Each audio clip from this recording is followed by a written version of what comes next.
All right, good afternoon, everybody. It's been a little while since I made a video. Had a very interesting day yesterday. I actually did record a video. I don't know if anybody wants to see it. I listed it as unlisted. So it is available if someone did want to see it. The video quality isn't very good because I was holding the phone in the book. I was more or less trying to record what was going on. I did 3 weddings yesterday. So the first wedding was in Central Park, and I get there, they told me where to meet them, what time, and there's so many weddings going on there.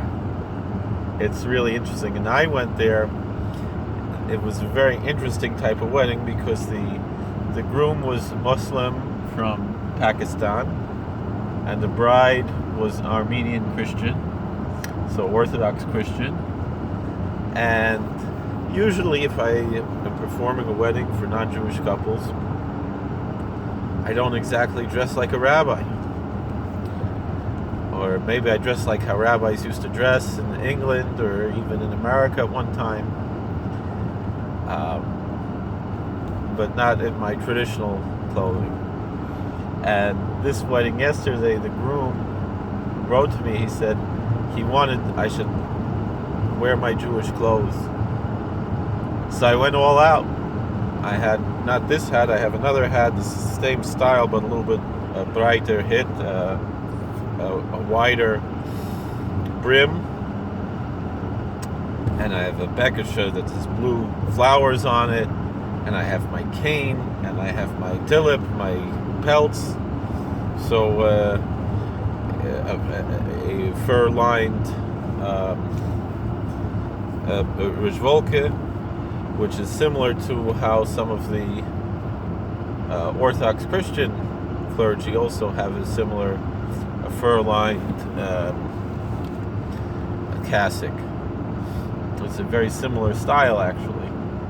So I was all decked out. I had long pants on. I didn't have my Weisse Socken, but I was all decked out, and I'm waiting.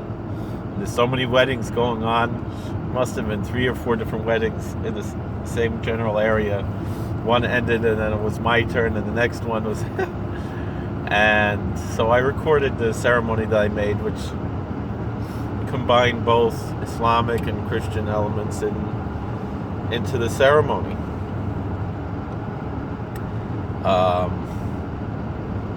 So that's definitely interesting, out of the ordinary.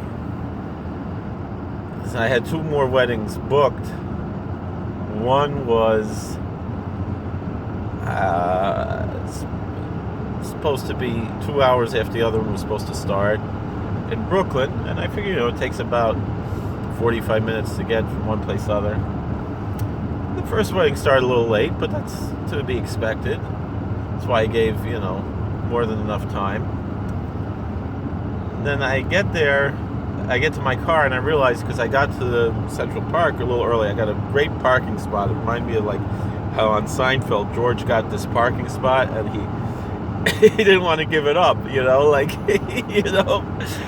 and it was really the perfect. I drove around a bit, and I found I didn't expect to get such a good parking spot, and I got a parking spot right, perfect, the best parking spot you could ever ask for. So, but I was there a little early, so I'm sitting in the car, learning on my phone, listening to the radio while I'm learning. And to play the radio, I have the key in the ignition. So I didn't realize when I got out of the car, of course I make sure to lock the doors. I'm in Manhattan, right? Like my mom would always say, this isn't Callicoon. That's the little hamlet that my mom lives in, and I lived in for a number of years. And so, we're not in Callicoon. Even when we go to Monticello, we go to Fallsburg, we go to Liberty, we're not in Callicoon. You have to lock the doors, right? So of course, you go to Manhattan, you have to lock the doors, even if it's Upper East Side, doesn't matter. You have to lock the doors, right? So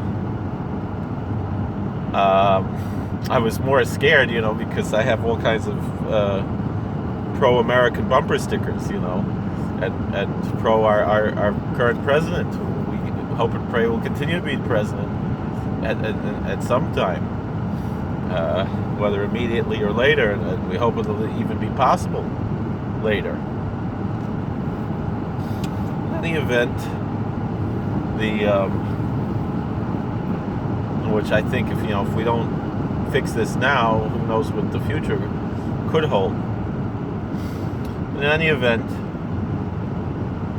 so here we are, and a lot of people were looking at me. So obviously I locked my keys in the car, right?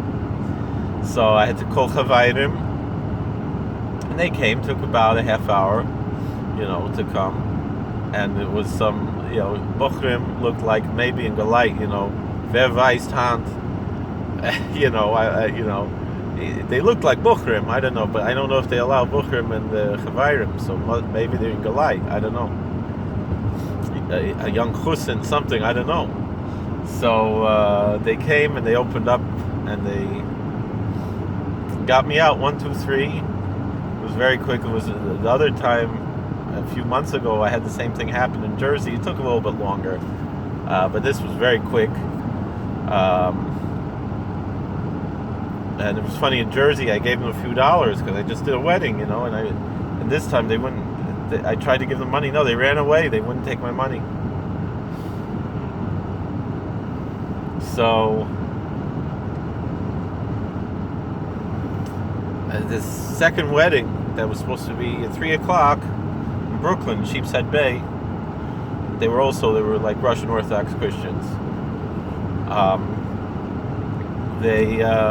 called them. I said I'll probably be about a half hour late because my keys got stuck in the car.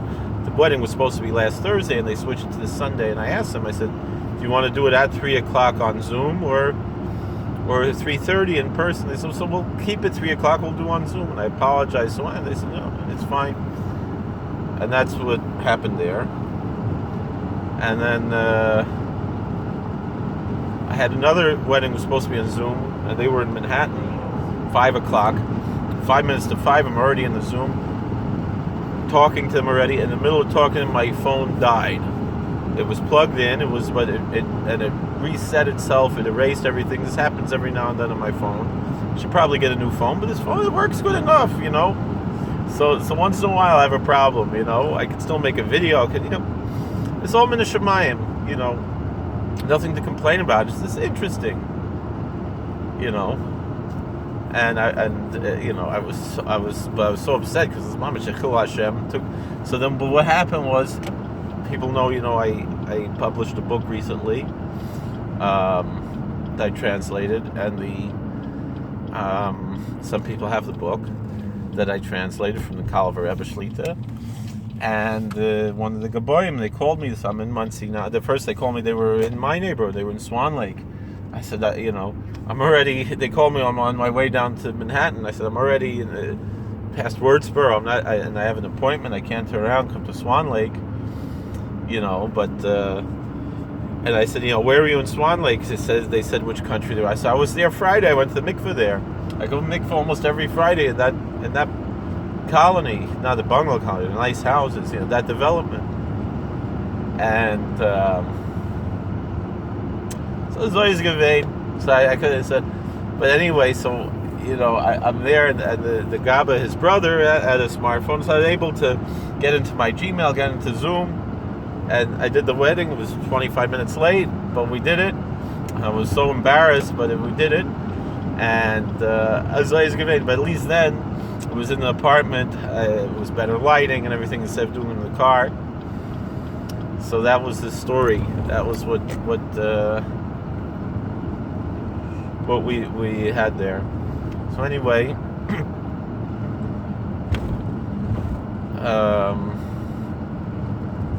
so that was my day yesterday.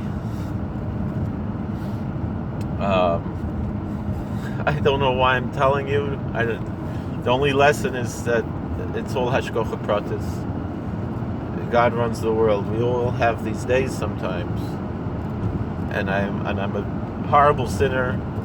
and I deserve all kinds of punishment. And I hope the Baruch Shalom Shav Rachmanis on me that these whatever happened, yes, they should be accepted at kapara. You know, it should be atonement for my many, many, many, many sins. But and I ask forgiveness, and I ask Baruch Shalom Shav like the Rebbe Melech teaches us, we could daven for that. You know, it's if Chazal say it that our sins can turn into merits. We could pray and ask God to do that, and we should. So, in any event, and God will do it because we love God and He loves us.